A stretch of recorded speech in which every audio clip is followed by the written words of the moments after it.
സദ്യയിൽ എൻ്റെ ഇഷ്ടപ്പെട്ട ഐറ്റം ഏതാ ചോദിച്ചു കഴിഞ്ഞാൽ ഈ പുളിയിഞ്ചിയും പൈനാപ്പിൾ പച്ചടിയാണ് കേട്ടോ എനിക്ക് ഏറ്റവും ഇഷ്ടം. പൊതുവേ എനിക്ക് പുളിയും കുറച്ച് എരിവും കുറച്ച് മധുരമൊക്കെ ചേർന്ന് നിൽക്കുന്ന ഡിഷ് ഒരുപാട് ഇഷ്ടമാണ്. അതുകൊണ്ടാണ് എനിക്ക് പുളിയിഞ്ചിനോടും ഇത്ര ഇഷ്ടം. ഇത് സദ്യക്ക് മാത്രമല്ല കേട്ടോ, ഞാൻ ഇടയ്ക്കിടയ്ക്ക് ഇത് വീട്ടിലുണ്ടാക്കാറുണ്ട്. അപ്പം ഇതിൻ്റെ റെസിപ്പി അറിഞ്ഞേട്ടെ.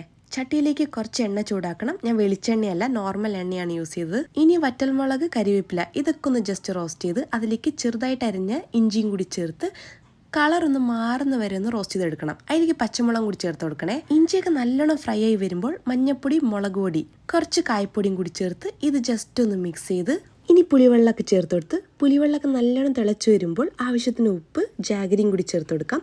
ഇനി ഇതൊക്കെ നല്ലോണം കുറുക്കിയെടുക്കണം.